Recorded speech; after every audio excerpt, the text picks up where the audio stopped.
All right, we now welcome on once again our guy John Fanta. John, we're finally upon the greatest weekend in sports. It's been 2 years since we've had the NCAA tournament. How are we feeling about it?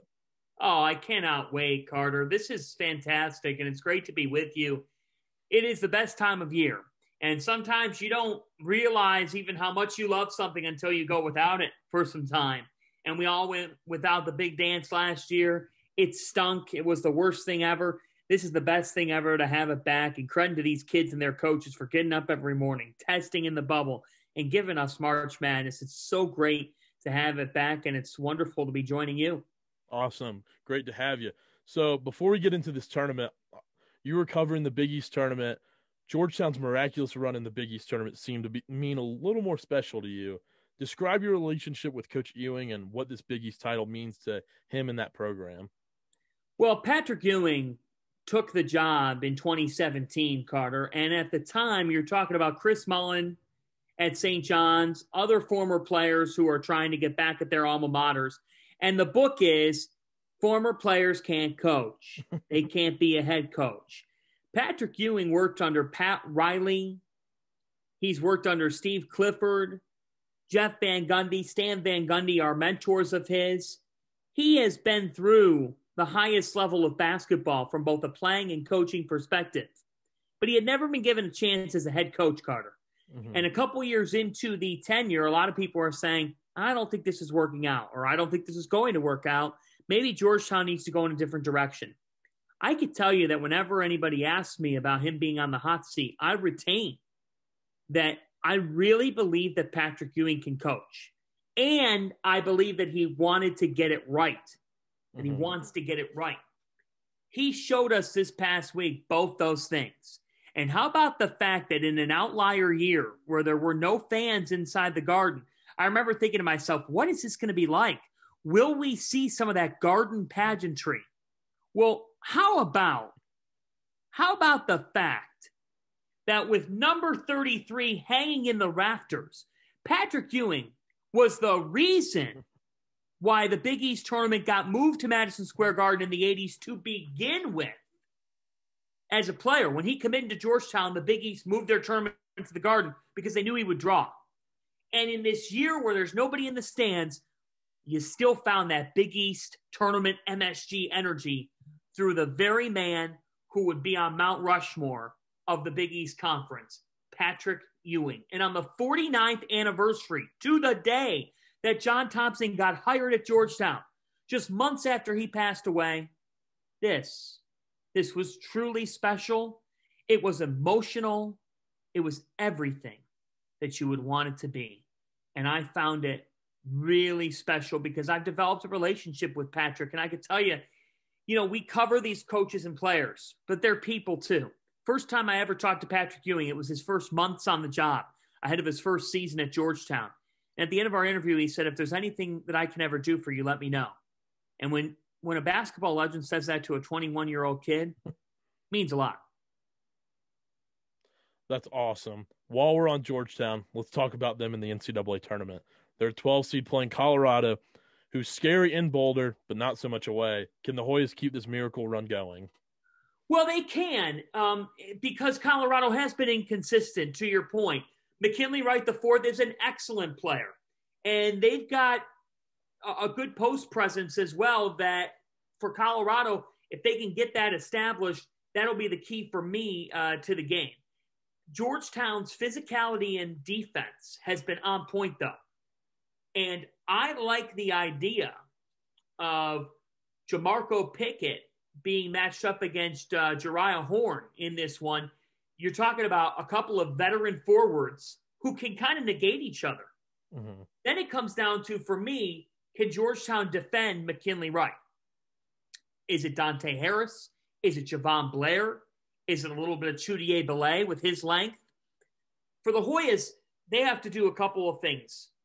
They got to make McKinley Wright's life a little bit more difficult than it usually is. And I think, Carter, they have got to keep their turnovers down. Colorado only turns the ball over 11 times a game. They force around 13. But I look at the 11 times a game, and that says to me Colorado can make it a half-court game. That's where it could be a little more challenging for a young Georgetown team. If your high percentage, easier looks are getting canceled away, how do they kind of find a way to rattle Colorado's offense? Because Colorado may be inconsistent. Their scoring's kind of come and gone at times beyond McKinley Wright. But one thing you could say about them is they don't turn the ball over very much. So I will go ahead and say that Georgetown can keep this run going. It's going to be difficult because when this Colorado team plays their best is better than Georgetown's. I really do agree. I really do think that, and I agree with people who say that. So I think it's going to be a challenge, but can the Hoyas keep it going? It's a 12/5 if it happens. Would that surprise any of us? Not at all. And I would say this. How many times do we talk about the NCAA tournament? A team wins their conference tournament, and the turnaround is too quick in NCAAs, right? Mm-hmm. Well, Georgetown getting a full week to kind of get the emotion out. We won the Big East. I think that the tournament schedule being a little different this year due to the pandemic actually helps those conference champions kind of take a breath and reset. Okay, so nobody knows the Big East like you. Everybody loves the 5-12 upset. Yeah. The two Big East teams that are 5 seeds, Creighton and Villanova, have pretty tough matchups. Do you think they can move on from those games? Well, I think Creighton is in a very curious position. Let's start with the Blue Jays. Mm-hmm. I mean, this team people thought could be a second weekend team, and they just put up 48 points against Georgetown in the Big East title game. A really awful time to have your worst performance of the season. It's now or never for Creighton. And I know what happened with Greg McDermott. Terrible. I mean, he should have never said those things. Cannot believe that those words came out of his mouth. I'm not sure if Creighton's still broken from that mentally. I would imagine that they're still affected by it. Denzel Mahoney and Damian Jefferson combining to shoot 2 for 21 in the Big East title game could not happen in this first round game. For me, Creighton comes down to what happens beyond Marcus Zagorowski. Right now, Zagorowski's the constant. He performed well at the Big East tournament. But are they going to get Jefferson and Mahoney going? This is a top 15 KenPom offensive team. They're top 15 in KenPom. I mean, their metrics are good. And Santa Barbara is that classic 12 seed. Like, they hang around the 60s in terms of metrics. Mm-hmm. But we all know the tournament, you could throw a lot of numbers out. You know, if a team shows up on any given day, things take off. And Santa Barbara's got a kid named Ja'Cory McLaughlin, who's a high-level senior guard. I think Creighton's in danger. I don't think Villanova's as in much danger as people think they are in. And here is why I say that. By losing to Georgetown in the Big East tournament quarterfinals, I think it might be a good thing. Villanova will have had 8 days to get ready for this game. Jay Wright's one of the best. Justin Moore will have had 8 days to get healthy. If Justin Moore, Jeremiah Robinson-Earl, and Jermaine Samuels play their A game, Carter, who's winning this game? Villanova. Obviously Nova. Now, can Winthrop negate that? Can they hit shots? Absolutely they can. They got a kid named Chandler Valdron, who I think is a sensational talent, has 166 assists on the season. He facilitates for others. He's a very good player. And the Eagles have 4 guys averaging in double figures, and they average around 8.5 threes per game. Villanova with 9. So Winthrop is not going to be uncomfortable in a three-point shootout. The key to this game is tempo. Winthrop's top 15 in adjusted tempo. Villanova's not. They're far off from that. Villanova needs to, again, get the tempo a little bit down, under control, get it in the hands of your playmakers, Robinson-Earl, Moore. Get it to Swider for an open shot. Get it to Brandon Slater for his athleticism. I think Villanova is a better team than Winthrop, even though Villanova is without Gillespie. I think having a full week to prepare is a good thing for them. I think they're going to win this first round game. Beyond that, I don't know. Mm-hmm. I think that they would lose their second round game, but I think that they win a game in the tournament. I have much less faith in Creighton right now. Am I crazy to believe UConn can make it to the second weekend? Not at all. You're not crazy at all, but it's dependent on James Bouknight and R.J. Cole's health. Mm-hmm. If R.J. Cole and James Bouknight are healthy, UConn can make the second weekend. If they're not, it ain't happening because Connecticut can't generate as much offense as Alabama in that second round matchup between Petty and Shackelford and Quinterly and the other playmakers that the Crimson Tide have. They're loaded. They are absolutely stacked from top to bottom. So I think that UConn can handle Alabama's physicality, but they got to have the guard play to be able to match up with Alabama and have a real chance. And that comes down to Cole and Bouknight facilitating and knocking down shots. You're not crazy, though. So, okay, we had this debate earlier when you joined the podcast last time.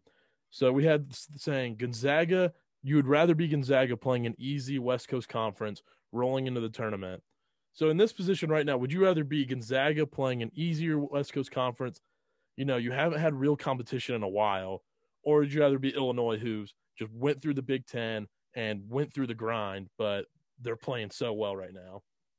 Always Illinois. Always. Mm-hmm. Because when Gonzaga faces Oklahoma or Missouri, let's say they face Oklahoma. Let's keep in mind that Oklahoma has beaten Texas, Kansas, and Alabama. Oklahoma on their best day has been right up there with some of the top teams in college basketball. They have fallen to an 8th seed. And it's been an ugly fall. Mm-hmm. They haven't played well lately.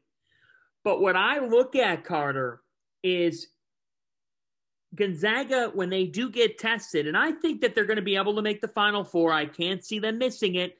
But you don't know when a team comes out hot and you haven't handled that level in the last 2 months if you're just going to flip the light switch and bounce right back in the game. This is Gonzaga's year. You know, this is their time. And I think that they very well can come out with a national championship like the majority of the country. I know people don't think that's sexy or compelling, but I think it is because they've never climbed the mountain.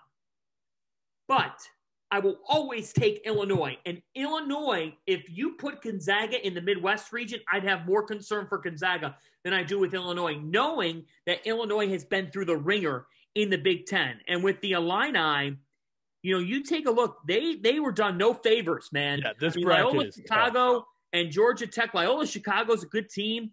You know, Oklahoma State, the fact that Oklahoma State's on the 4 line and has a double-digit amount of quadrant 1 wins, that's really hard on Illinois. I thought the committee got that wrong. Yeah, I think even if Illinois and Oklahoma State play, Cade Cunningham's still the best player on that court, which is so dangerous. Exactly. That's the scary part, is that you paired up a 1 seed who won the best conference in America this season with a 4 seed who has the best draft prospect in college basketball. I mean, that's your reward? That is your reward? I thought that was a little bit harsh, that Illinois has to be on the receiving end of that. I thought Michigan, if anybody, Michigan should have to face that. And by the way, I'm not high on the Wolverines as high as I was heading into this NCAA tournament.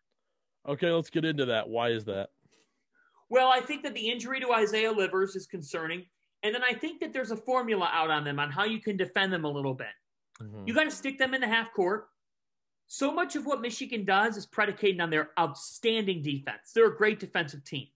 But Carter, how do you try to kind of wash away that great defense? Stop turning the ball over, get high percentage shots, and get the hell back. I mean, I know it's simple concepts, but I thought Illinois did a really good job of that when they went to Michigan and won without Ayo Dosunmu. You have to have a willingness to say, you know what, we are going to get back. And we're not going to let Michigan get easy downhill looks. You've got to cut off the head of the snake. And everybody thinks that's Dickinson or Livers. For me, the biggest difference is Mike Smith, the Columbia transfer. Mm-hmm. I think he does so many things for Michigan. He's been such an integral part of that team. He's smart, not just because he has a degree from Columbia, but he's got basketball smarts as well. So for stopping the Wolverines, it actually starts on the offensive end of the floor. You got to take high percentage shots. I think Michigan could go down. I think Michigan could get upset as early as the second round. I love the way this LSU team is playing right now. That was going to be my next question. Do you see either St. Bonaventure or LSU beating Michigan? And obviously you do. Well, I think LSU could. I really do. This team is playing at an incredibly high level. Now, maybe I'm dead wrong and maybe they won't. Mm-hmm. But, man, did you watch that SEC title game and the way LSU played? Yeah. Trent Watford, he's a stud. Big time stud. So speaking of the higher seeds, who's the higher seed that's getting upset first? Out of the 1s and the 2s. Good question. So I feel like the favorite, everyone's going to be like, oh, Houston.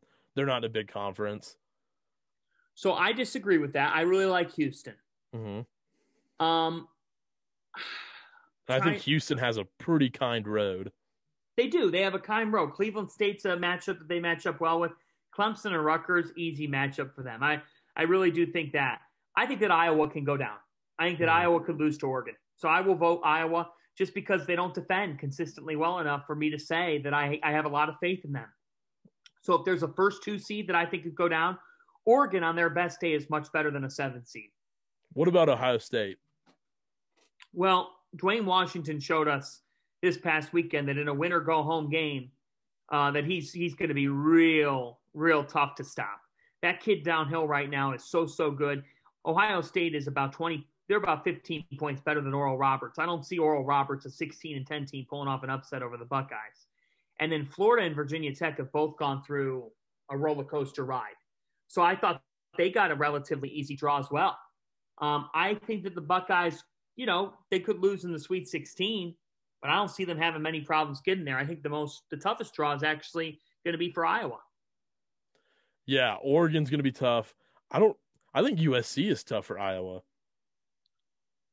Good point. USC is a tough team, and USC has kind of flown under the radar. Another team that they don't play until 10 o'clock at night, so people don't get a look. But the Mobley brothers are dynamic, and that backcourt is special on their best day. I mean, if you haven't seen him play, Taj Edey is a tremendous talent who can light it up and torch the net. So this is an interesting March Madness for Andy Enfield, right? Because we all know what he did with Dunk City, and it's almost like you're looking for him to do it now with USC. I think the 2 coaches that I'm most intrigued by, Andy Enfield at USC and Shaka Smart at Texas. Can they prove that they can do it with a power school on the big dance floor? Yeah, I'm praying Texas go down because I want my BYU Cougars to go as far as possible. Love them. So I was taking a look at a bracket earlier, and I thought, man, I really like this draw for BYU. I do too. Everyone's going to be picking Michigan State, which makes me love BYU even more. Yes. Yeah, and Michigan State is so limited on offense. They're so limited on offense. And I like BYU, the different ways they can beat a team offensively. We always talk about like BYU's defense and their length. BYU can score the ball in different ways. They can get it inside. They've obviously got shooters. The Cougars should win that game, and the Cougars could be in the Sweet 16. Oh, gosh, that's music to my ears. Do you see an ACC school going to the Elite Eight? I mean, if it's any school, it's Florida State. Yeah. But I don't think so. Do you? I cannot see it, man. I think Virginia's going to lose to Ohio. It's one of my upsets. I do too. I think Jacob Preston's going to be the media darling of the first weekend. There's always that point guard. I think it's either going to be him or Isaiah Miller in this first round from UNCG. There's always that kid. Yeah, and here's the thing with Ohio. They've got 5 scorers in double figures. They average 80 a game. They're incredibly efficient offensively. They got multiple kids who hit 2 to 3 threes a game. I love that. I love that about a team. And I see that. And Preston's a terrific star. He gets them. He's like that star player that's above mid-major territory that can will them. But what I like about a team is, can you get going from three-point land quickly? And they've got it. They really do. Yeah, with Ohio, I mean, we saw earlier in the season, they played at Illinois, played tough. Even though it's beginning of the season, anybody can go down. But you play Illinois tough at any time, I'm going to believe in you. Absolutely. And when you're able to do that, you get a taste of the power conference team that always sits in your stomach. Now for that Ohio team, they know what it takes. They know what it takes to face the big dog. That's why you schedule in college basketball, so you're ready for this moment. And Illinois is better than Virginia. So if I'm Ohio and I think about the fact that Illinois doesn't show up to the bubble until Friday because of their COVID-19 issues, the door is wide open for the Bobcats to pull this off. And I think they could end up facing the UC Santa Barbara Gauchos in a 12-13 game.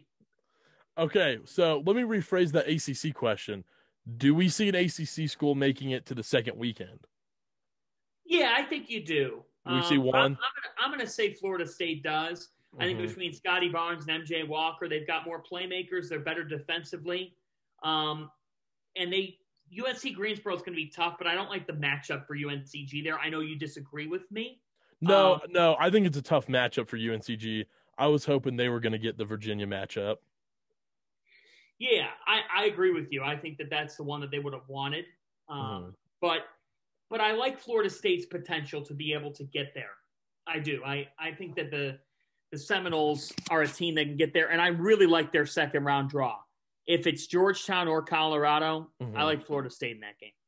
Could Florida State beat Michigan?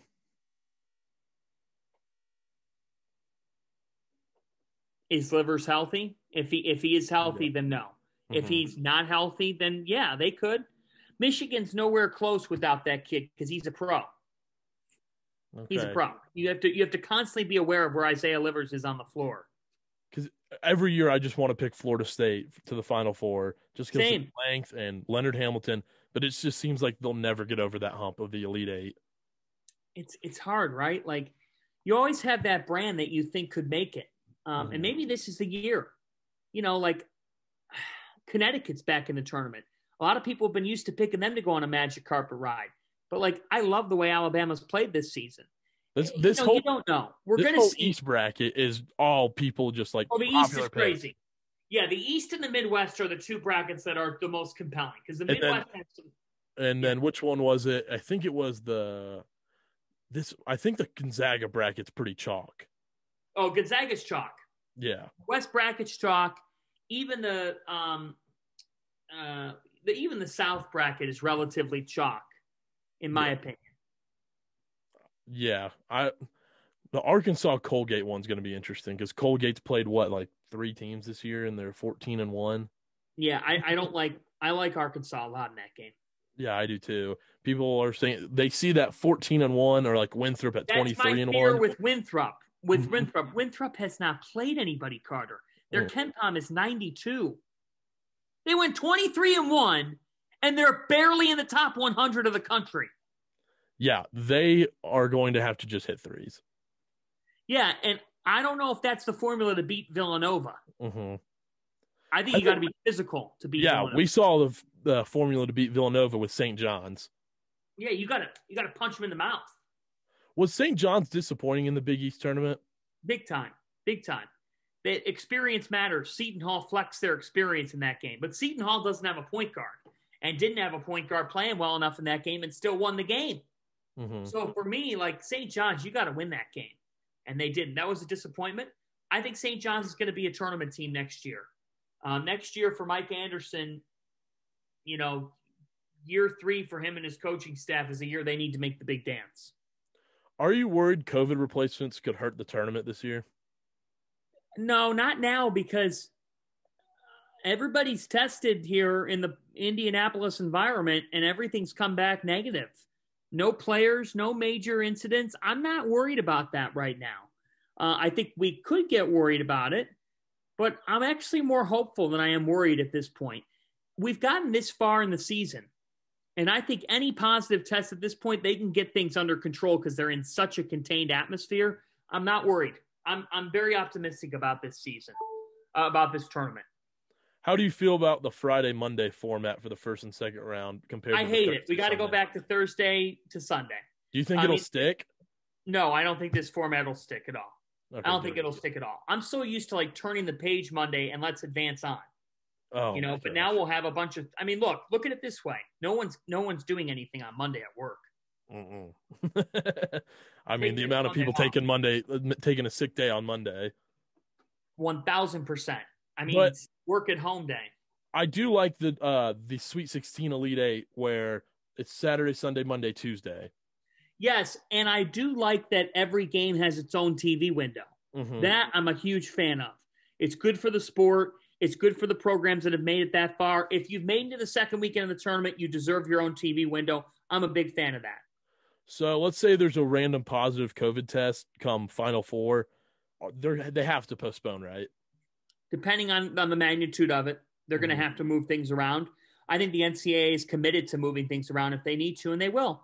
They'll be swift on their feet, just like we've seen in other sports, I think. But by that time, Carter, everything's going to be controlled. There's going to be fewer and fewer chances of even getting exposure. Then I think the chances are higher now for positive tests than they would be in the Final Four. Let's say, but what about the Elite Eight? Are they just going to forfeit? Would a team forfeit into the Final Four? Yeah, potentially. Unfortunately, that's what you're looking at. If we saw an outbreak of a team in the Elite Eight, yeah, that team just advances on to the Final Four. It's the sad reality of this year's tournament, but that's how it is. All right, let's get back to this tournament. Give us a double-digit seed you see making a Final Four run. Oh, wow. Wow. A Give us our double-digit Loyola seed. Chicago, one of those. Let me take a look here. I'm gonna take a quick glance and give you a candidate of a double-digit seed that I could see going all the way to the Final Four. Take your time. I will take my time. I'm going to use my time here wisely. It's not going to come out of Gonzaga's region. Nope. It could come out of that region. No, I don't see a Final Four team in the East on the double-digit seed line. All right, I got one for you. And I could be dead wrong. But I really think if they win their first game, which it's going to be hard, I'm not picking them to win their first game. But if they did, they're a dangerous team because the confidence would be overflowing. Utah State. Wow. Could make a run to the Final Four. This team is a dynamic one. Another team that can light it up from deep. They've had a great season. I'm really glad the committee rewarded them. I don't see them beating Chris Beard and Texas Tech, but you said give me a team that could make a run. This team in the tough Mountain West, they lost to San Diego State in the Mountain West tournament, but for the most part, this has been a good basketball team that defends pretty well. And I think Neemias Queta is a player that people are going to get to know really well. This kid's a freak of nature. He is a big-time scorer, and he's 7 feet tall. I mean, get ready for the Neemias Queta effect because I don't think people know enough about this guy nationally, and March Madness needs this kid. And I think between him, I think you've got another guy in Justin Bean who can stretch the floor out. Like, it wouldn't surprise me. It wouldn't surprise me to see this team get going. They've got veteran guards. They're old. Utah State's an interesting squad. I just don't see them beating Mac McClung and Texas Tech. It's just so hard to pick them over Texas Tech. Well, but you have to pick a double-digit seed, so that's the problem. Who are you going to pick? Liberty? UNC Greensboro? I don't see a double-digit seed that's capable of making it all the way to the Final Four. If Virginia Tech's fully healthy and they get hot, I feel like that's maybe the only one. I mean, I don't even see a chance for VCU to win in the first round against Oregon. No. I just want Utah State because I know how good the Mountain West has been this year, and it wouldn't shock me. Speaking of the Mountain West, everybody is head over heels for Syracuse over San Diego State, and I'm on the complete opposite side. Disagree. I like San Diego State. I think it's a brand name thing. San Diego State is the better club. Oh, yes. And they are physical, man. That team punches you in the mouth, and Syracuse could have a tough time handling that. Again, the ACC was overrated this year. Mm-hmm. Yeah, I mean, I was hoping to see Duke maybe get a pity invite to the tournament, but that was just never happening. I'm so glad that they didn't. I know that you're not, but they didn't deserve to be in. No, they didn't. For Syracuse to be left out, like for Syracuse to not even have to play a first four game is shocking. They only had one quadrant one win. Yeah, and also I didn't understand. I felt like Louisville should have gotten in over Syracuse. I agree, but Louisville and Syracuse, their game got canceled down the stretch in the season because Chris Mack tested positive and they had a bit of an outbreak. So, again, that's a team that got hit hard by COVID. It's not an excuse. It's just how their season went. Do you see Louisville being a replacement team? Like, do you see them actually playing in this tournament? No, I don't. I would be stunned if they did. Because they would have to be in the first round, correct? It would have to be in the first round. Yeah, you're not joining the tournament later than you would. So no, I do not see us getting into replacement territory. And again, I could be dead wrong. All right, so I asked for a double-digit seed. Give us a dark horse to win the whole thing. I feel like anybody besides Gonzaga and Illinois is kind of a dark horse. Yeah, for sure. For sure. I agree with you on that. I think that let me take another look here because I want to evaluate properly and give you my idea here of who could do it. Oklahoma State comes to mind because of just how good Cunningham is and how well they're playing right now. Mm-hmm. They're playing at such a high level. Elsewhere on the bracket, I don't think that Florida State or Colorado give me any sort of a vibe. Maybe a dark horse is Alabama, just because of the amount of playmakers they have. What'd you say? BYU? I don't think so. I know you want to hear it, but I don't think so. I say this, it's kind of funny. Like, Arkansas is not getting talked about enough. Moses Moody, the balance of that team, they're tough. They defend you well. They got 4 averaging in double figures. I'm going to go with Arkansas. As a dark horse team, Eric Musselman, I could see him making the Final Four. I just like their makeup quite a bit. And I've been asked a couple times over the last couple of weeks who could be a couple dark horses. I'll vote Arkansas and I'll vote West Virginia because of Miles McBride and their sheer scoring ability. I think West Virginia is a sneaky tough matchup in the first round that people don't realize. Morehead State? Yes. I have to do some more research on Morehead. Playing West Virginia, the key this year is getting dribble penetration. Can you get to the cup? Are you able to find ways to attack the rim? And then I think that against West Virginia, you have to be able to get the game under your control.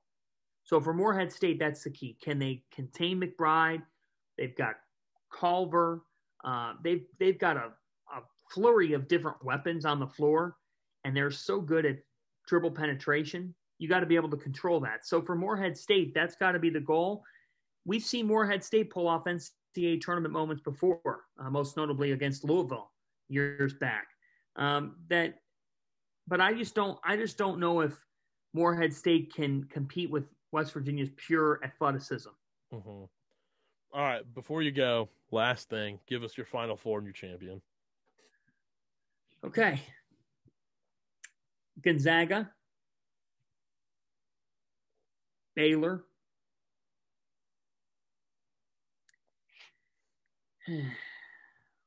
I really want to be different with you.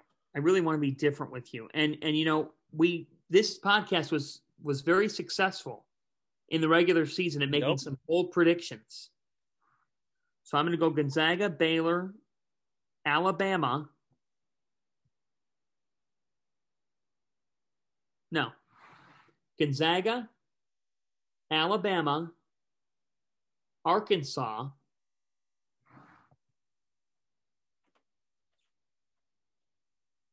and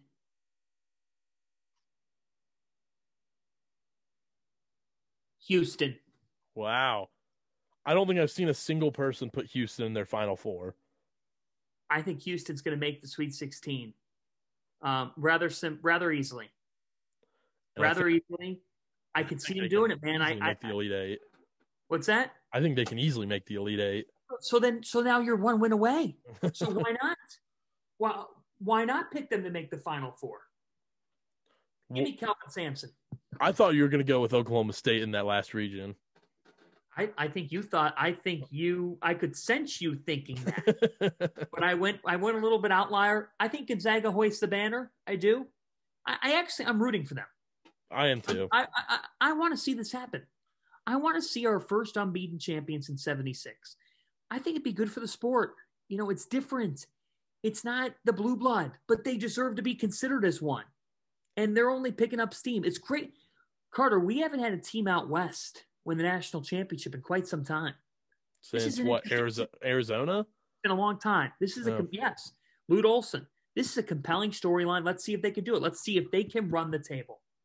I think they can. I think that also another thing is they just didn't get talked about enough because nobody's actually going to watch West Coast Conference basketball except for myself, but they're so good. I mean, I just don't see a weakness with them. I don't either. They're almost like the Kansas City Chiefs, where they just. What's that? I feel like they're the Kansas City Chiefs, where their only hitch is they just get bored. Yeah, you're right. I mean, they really have every piece that you would ever want, and they do almost get bored. I think they've gotten bored a little bit over the last 2 months. I think that's about to change. This team has handled every major test, and I don't want to hear that they didn't schedule. or that they played cupcakes. They played Iowa. They played Illinois. They played West Virginia. They were going to play Baylor. Everybody they've played, they've steamrolled. They played Kansas. They played BYU in the West Coast Conference title game. In the first half, BYU shot 72% from the field, and it was still a close game. In the first half, it was still a close game. 72% from the field. How do you stop that? Like, I don't know. But I don't know. John, thank you so much for your time. You're the best, and love to have you back on right after the tournament. Let's do this, Carter. It's great to be with you. Let's go dancing, my friend. Hey, let's pray your bold takes happen again. BYU to the Final Four, baby. I'm due for a strikeout, so we'll see. Hopefully your BYU Cougars make a run at this. I appreciate it, man. Take care.